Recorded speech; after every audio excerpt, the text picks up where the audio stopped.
Welcome back to another episode of Rock Boys Football. Lane Kiffin, Ole Miss heading back on the road to Norman, Oklahoma to play what might very well be the best defense that we see in the country to start 2025. And that's probably where you want to start this conversation is look, there were a lot of question marks about Trinidad Chambliss going on the road to Athens, Georgia, and how he would handle not only the environment, but this Georgia defense.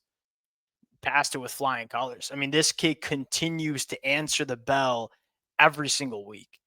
Well, now he's going on the road and playing what I think, and this might surprise some people, but it shouldn't, a way better defense than what he saw last week against Georgia. Because I look at this Oklahoma defense, their ability to stop the run, but more importantly, their ability to impact the quarterback in ways that Georgia can't really touch.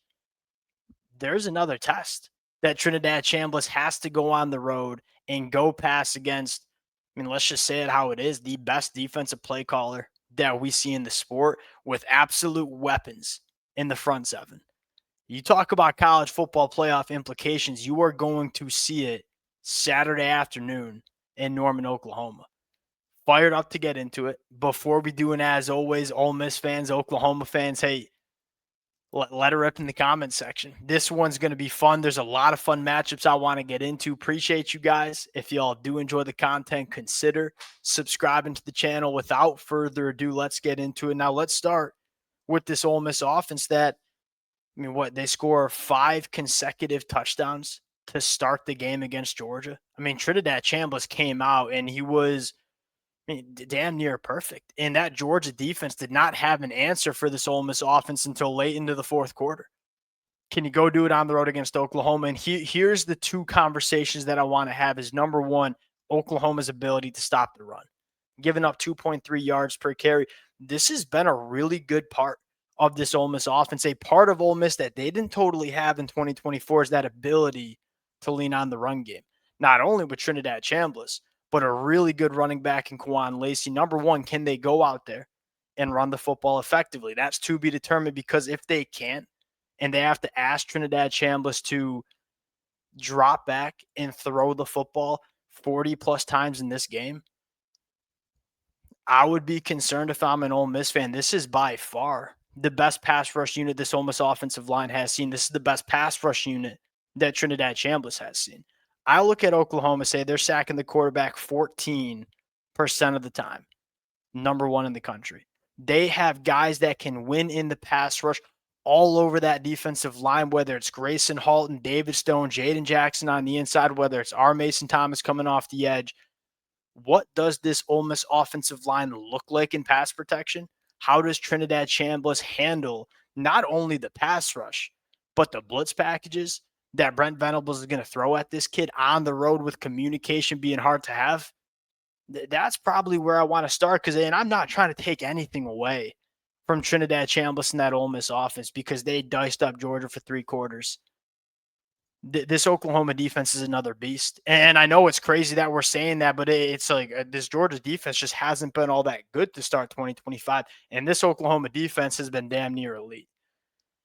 Figuring out how to run the football in this game, to me, feels huge for Ole Miss because if I'm Lane Kiffin, I don't want Trinidad Chambliss having to drop back 40 plus times against this Oklahoma pass rush. Now, what makes Ole Miss, and here's another really fascinating matchup, is you got Trinidad Chambliss, who is very, very good being creative, playing some backyard football, using his legs, whether it's to extend plays, whether it's to run the football.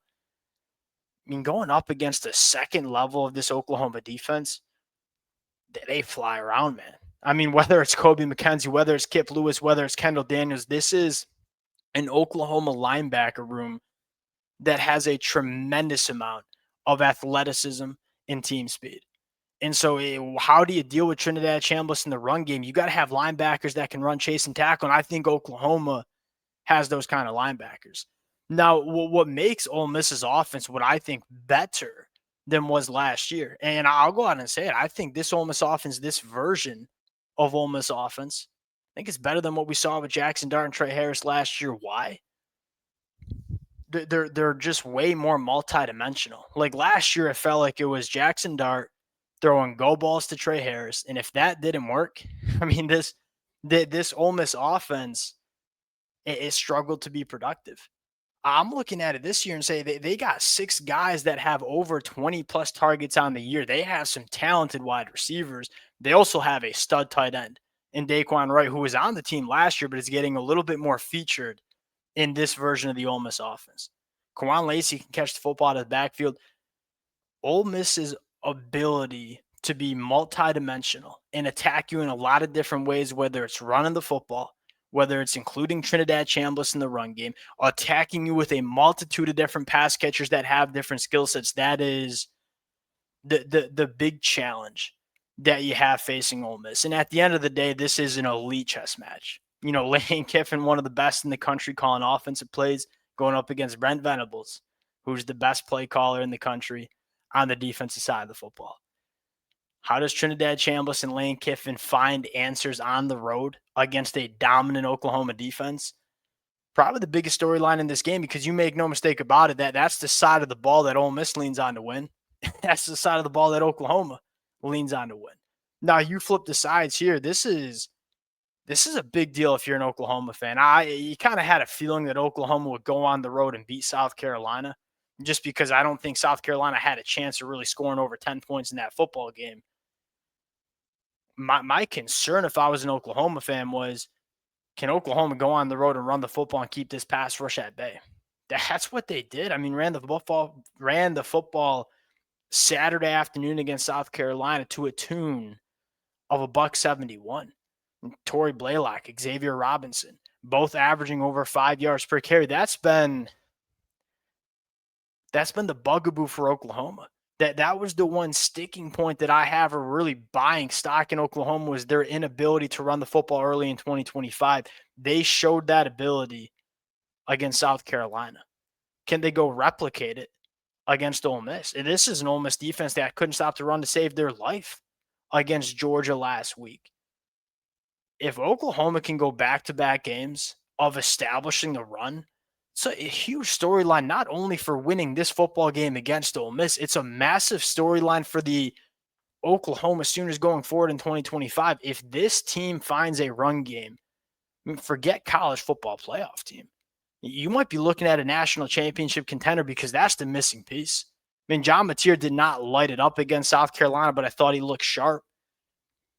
I think we as a college football community probably panicked or overreacted a little bit too much to John Mateer against Texas. You know, number one, that's a really good Texas defense. Number two, John Mateer looked like a quarterback that hadn't practiced in 3 weeks. John Mateer against South Carolina, he looked like a quarterback that had a week of practice. And so John Mateer looked more comfortable. The ball was coming out quicker. The ball was coming out on time. The ball was coming out accurately. If Oklahoma can give John Mateer a run game, I don't think this Ole Miss defense is going to have a ton of answers for Oklahoma. This is an Ole Miss defense that just gave up 500 yards to Georgia's offense. And I think Georgia's offense is good. I don't think it's great. Do we trust this Ole Miss defense to go on the road and stop this Oklahoma offense all that much on the road Saturday afternoon? I don't know. Getting into the pick here, I'm going to take Oklahoma for 2 different reasons. Number one, I think they can get the run game going. That's the best that Oklahoma offensive line has looked against South Carolina in over 2 years, right? You probably have to go back to 2023 to find a better offensive line performance from Oklahoma. And so maybe that offensive line, after kind of playing some musical chairs and dealing with some injuries, maybe we found the answer to this Oklahoma offensive line. You know, maybe we have found the answer to some of the struggles Oklahoma has had running the football. And if that's the case, give me Oklahoma to not only win but cover the number. And it feels like I'm knocking Trinidad Chambliss. I don't think I am. At least it's not my intention. I think Trinidad Chambliss is one of the best quarterbacks in this conference right now. I just think this is the biggest test that he has seen, especially on the road. That Georgia defense it ain't what Oklahoma's is. Let's just be straight up about that. Georgia is outside of the top 110 sacking the quarterback. Oklahoma's number one. Just how good is this Ole Miss offensive line? Just how good can Trinidad Chambliss make it work when it's not perfect in the pocket? That's the storyline here. I'm going to put my money behind the defense, the side of the football that I trust is elite, and I think it's that Oklahoma defense. Take Oklahoma to win. Going to take them to cover the number. I've been wrong about Ole Miss a couple of times, so I very well might be wrong about this one too. But give me Oklahoma, who seemingly might be starting to play their best football 2025.